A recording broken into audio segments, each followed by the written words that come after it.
Hello, আসসালামু আলাইকুম। এটা হচ্ছে নারায়ণগঞ্জ সদরের একদম লাস্ট প্রান্ত।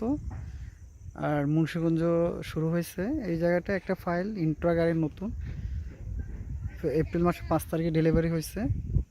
কিন্তু এখানে যোগাযোগ ব্যবস্থা কিচ্ছু নাই। আমি এখানে অনেকক্ষণ ধরে দাঁড়িয়ে আছি, কোনো গাড়ি টাড়ি কিচ্ছু নাই। পুরোটা একটা চরাঞ্চল এই জায়গাটায়। এখানে যাতায়াত ব্যবস্থাটা খুব কঠিন। মানে রিজার্ভ অটো নিয়ে আসতে হয়, ওই অটোটা ধরে রাখতে হয় এবং ওই অটোটাকে আবার নিয়ে যেতে হয়। এখানে অন্য কোনো গাড়ি পাওয়া যায় না, যেটা নিয়ে আসতে হয় ওইটা নিয়ে আবার যেতে হয়। রিজার্ভ হচ্ছে আসতে 150, যেতে 150। সকালে রওনা দিয়েছি, এখন আসছি। আর এখনও রওনা দিতে পারি নাই, কখন পৌঁছাবো জানি না। এ হচ্ছে এখানকার পরিস্থিতি। পুরোটা একটা চরাঞ্চল, মানে এমন একটা জায়গায় এই জায়গাটা। তো ঠিক আছে, আল্লাহ হাফিজ।